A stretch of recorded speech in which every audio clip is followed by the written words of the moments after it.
Hi, good day everyone.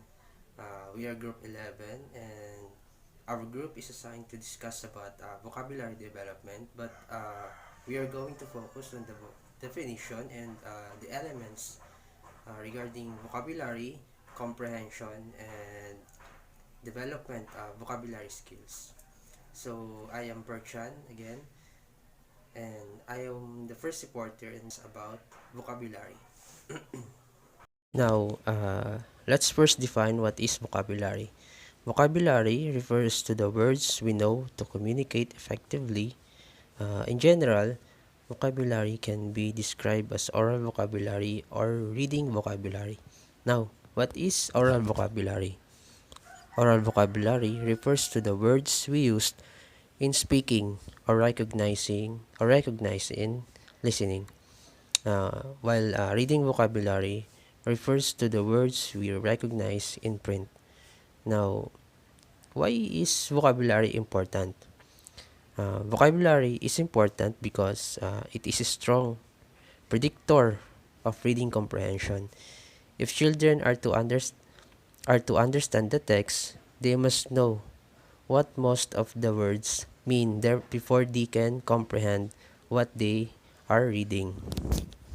Now, in choosing words to teach, Isabel Beck and her colleagues have developed a really nice framework for choosing the most important words that you should be targeted for instruction. She divided words into three tiers or levels. Level 1 or tier 1, uh, these are words that we used in every day in our speech. These words are typical learned through conversation. These are common words that rarely require direct instruction. Example of these are the words come, see, happy, and table. Now in level 2 or tier 2, these are words of highly frequency words that occur across contexts. These words are used by mature language users and are more common in writing than in everyday speech. Tier 2 words are important for students to know how to enhance comprehension of a selected text. Tier 2 words are the best words for targeted explicit vocabulary instruction. Example of these are hilarious, endure, despise, arrange, compare, and contrast. Now the last tier or level is the tier 3. Tier 3 words are low frequency words and are limited for a specific domain. They often pertain to a specific content area. These words are best learned within the context of the lesson or subject matter. Example of these are atom, molecule, metamorphic, sedimentary, and continent. Now, there are factors that affects vocabulary learning and acquisition. Number one, the influence of first and other languages that we all know that we have several languages and dialects here in our country. We have the L1 or the mother tongue and the L2 Filipino. We also have the L3 which is English. So it affects our vocabulary because we are not going to learn only the words on our mother tongue. We should also learn the words on L2 and L3. So the second factor is the incremental nature of vocabulary acquisition. Several dimensions of words knowledge. Examples of this as phonological and orthographic, morphological, syntactic, and semantic.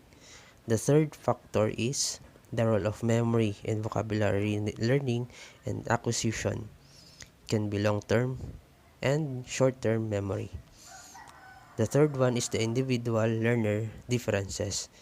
Uh, Students or children have different abilities or ways on how information is acquired. They can be fast learner or slow learner.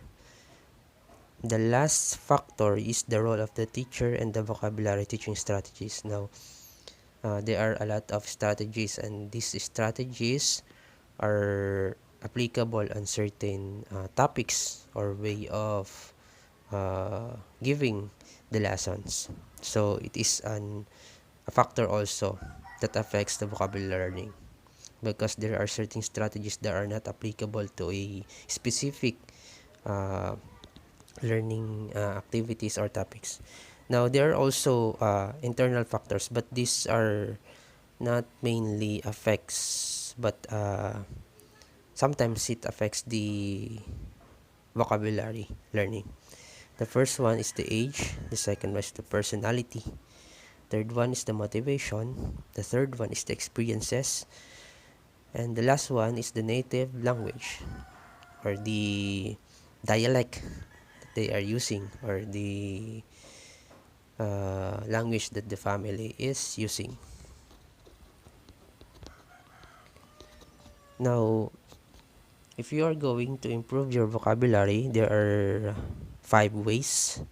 But there are also, aside from this, there are other ways. But these are only what I have researched. So these are just simple ways to improve our vocabulary. The first one is we should develop reading habit. Uh, we should read frequently so that our vocabulary are enhanced. The second one is use the dictionary and the thesaurus. These are very helpful when we are going to know the meaning of the words. As not only that, uh, dictionary and thesaurus offers the correct pronunciation and the spelling of words. So the best way, or one of the ways to improve our vocabulary, is using dictionary.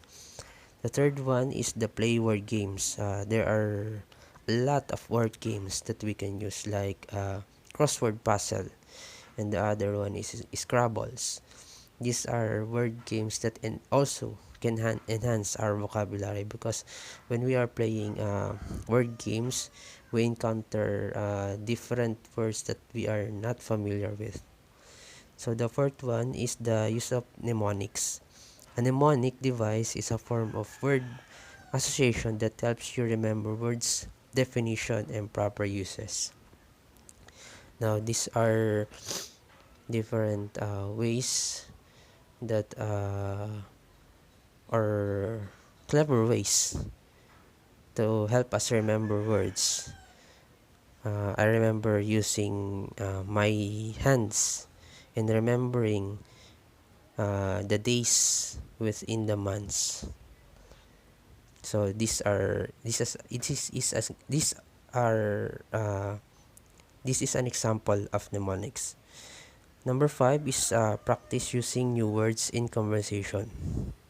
So uh, there are 5 vocabulary instruction strategies to use with elementary students. Some of these are applicable today because these are innovative and creative as well. So let's discuss the first one. The first one is the word detective. This activity enables students to see words in different contexts. Therefore, deepening their knowledge, it requires students to find new words as they encounter them in the daily reading. Uh, Here's how word detective works. The teacher gives students a list of keywords to search for. Uh, the second one, students are to write each target word and its sentences on a sticky note, then place it on their desk each time they encounter a keyword. The third one is at the end of the day, at the end of each school day, devote a few minutes to reading each sticky notes. And the last one is you can even make a game out of it by assigning each word a point. Now the second strategy is semantic maps. Semantic map is graphic organizer that helps students visually organize the relationship between pieces of information. Semantic mapping can be used as a pre-reading activity to active prior knowledge or to introduce keywords. As a post-reading activity, it can be used to enhance understanding by adding new concepts to the map. Here's how semantic maps works. The teacher decides on a keyword and writes it on the front board. Students then read the keyword and are asked to think about other words that come to mind when they read the word. Students then make a list of all of the words. The third one is students share the recorded words. Then, as a class, the words are categorized. Next one is once category names are assigned, a class map is created and discussed. Students are then encouraged to suggest additional categories for the maps or add to the old ones.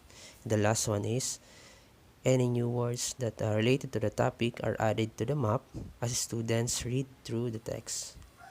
Now, the third strategy is the word wizard. We all know that cooperative learning is an effective way for students to learn and process information. The jigsaw learning technique is a quick and effective way for students to work with their peers while learning key vocabulary words. For this activity, each student is responsible for learning 3 new words and teaching those words to their group. Here's how Word Wizard works. The teacher divides students into groups. Each student in the group is responsible for learning 3 new words in the chapter. Each word wizard is instructed to write the definition of the word in his or her own words as well as draw an illustration of the word. After each word wizard has completed their task, it is their job to come back to their group and teach their peers what they have learned. Each group member can copy the new words that they learn from each member in their notebooks. The fourth strategy is the concept cube. A concept cube is a great strategy to employ word parts. Students receive a paper divided into 6 equal squares. On each of the squares, students are instructed to write down one of the following. Number 1, vocabulary word. Number 2, antonym. 3, synonym. Category it belongs to. Essential characteristics. And the last one is example. Students then cut, fold, and tape the paper to make a cube. Then with a partner, they roll their cube and must tell the relationship of the word that lands on top to the original vocabulary word. Now, the last strategy is the word connect. A Venn diagram is a great way for students to compare similarities and differences within words. It also provides students with new exposures to words, which helps them solidify what they have learned.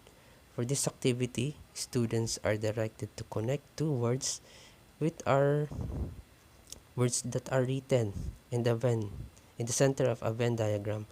Their task is to connect the two words by writing down each word's definition on the Venn diagram, then explaining the reason for the connection. Now that's the conclusion or the part of my report. The next report will be comprehension. So good evening, ma'am. This is Myra Gotlay from BEd 303. My topic is all about comprehension.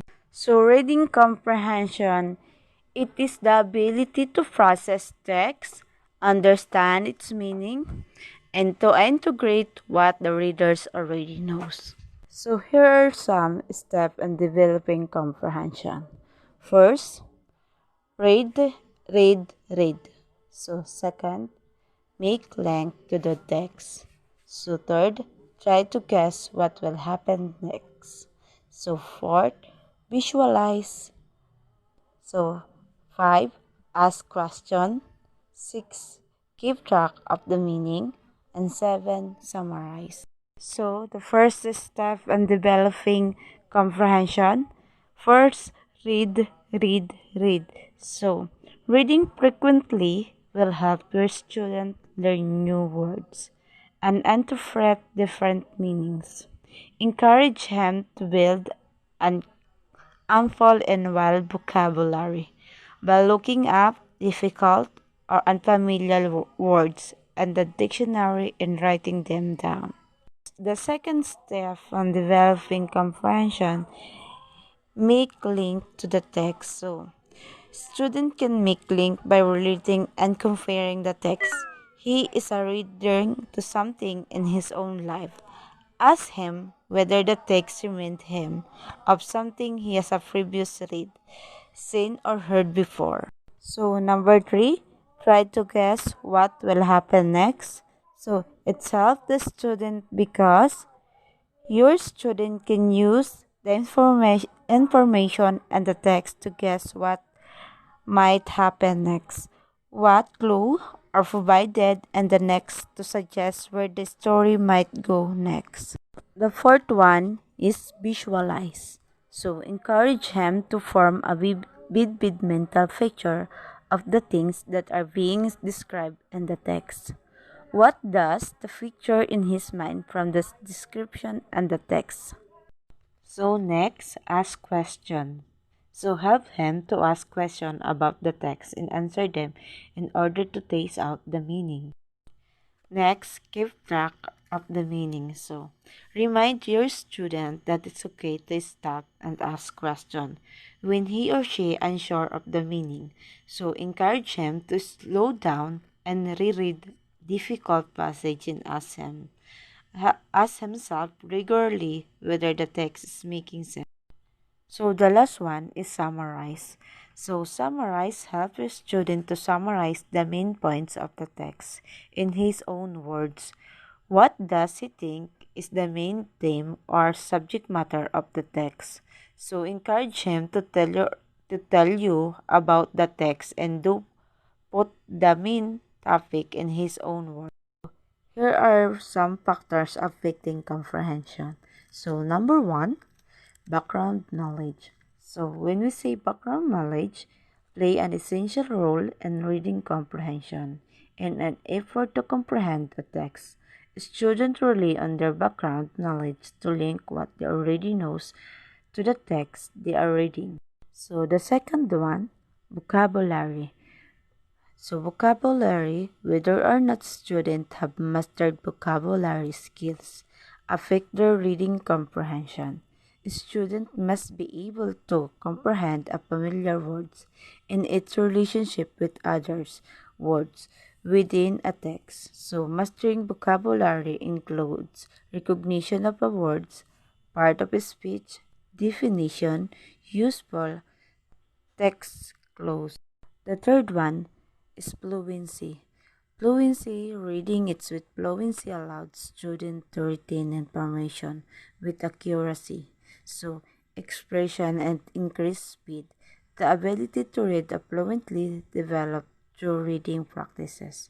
So, as a student become fluent readers, they will spend less time trying to decipher the meaning of words and move them considering the overall meaning of the sentences. The fourth one, active reading. So beginning readers often rely on skills readers to guide them through a text. So, however, as a reader's development, they will be able to monitor their own reading comprehension. Students can actively guide their own reading by targeting comprehension problems as they occur.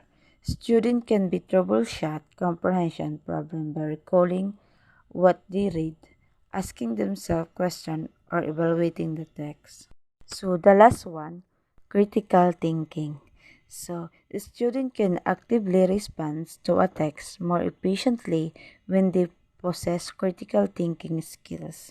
As a student read, they can determine the main idea and supporting details, the sequence of event, and the overall structure of the text. So, a student will also be able to identify literacy devices and their effect on the text. Having critical thinking skills help to differ student comprehension of a text, resulting in a positive reading experience. Hello, my name is Maureen Bautista, and my topic is about developing in vocabulary skills. What is meant by developing in vocabulary skills? Vocabulary refers to the words we must understand to communicate effectively. Educators often consider four types of vocabulary, which is the listening, speaking, reading, and writing. Vocabulary is the process of acquiring new words. It is the size of every person's vocabulary. For example, the child's or the preschool, the first grade. It is a fun, strong indicator of their reading comprehension. That's why it is so important to focus on building vocabulary skills throughout reading comprehension. Ways in developing vocabulary skills. There is 10 ways to develop the vocabulary skills. The first one is read voraciously. It's undeniable that reading is the most effective way to get new vocabulary. When you read, you see words being used in context, and that's what makes it much more effective than, for example, merely memorizing words lists. With context information surrounding each new word, there's a good chance you can guess its meaning just by understanding the overall text. Number 2.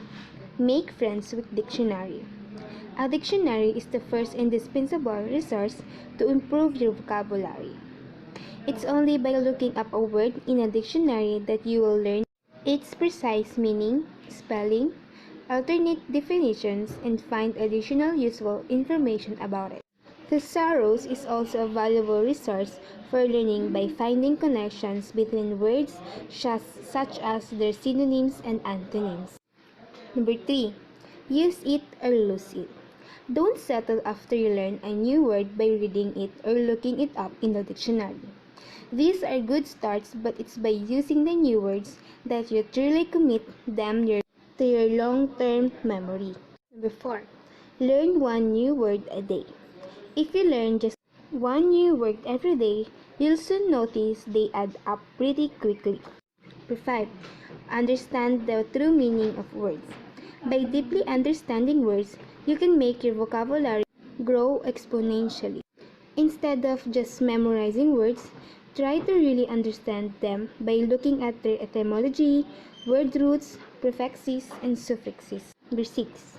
Maintain a personal lexicon. By keeping a personalized list of learned words, you'll have a handy reference you can use to review these words later. It's very likely you'll want to go back and refresh your memory on recent words. So keeping them in your own list is much more efficient than going back to the dictionary every time. 7. Follow a process. To make vocabulary improvement a permanent habit in your everyday life, you should make it a habitual, automatic, and tightly integrated in your daily workflow as possible. Your process can be as simple as you wish. The key is to define it beforehand and then follow it. By knowing exactly how often to process your inbox, you stay on top of your vocabulary improvement process. 8. Play and have fun. Playing games and engaging in group activities are useful in any kind of learning, but particularly effective for language-related learning. Number 9. Leverage every resource you can. The internet is a goldmine of resources for vocabulary building. The point in this is you're only limited by your willingness to learn. Let your curiosity be your guide and you will never run out of resources to learn. 10. Diversify. Do something different from your daily routine, hunting, fishing, or blogging, Any activity that is not part of your normal life can become a great way to learn new words. Read different books and magazines than the ones you're used to. Watch foreign language movies and you will learn or adopt a new words.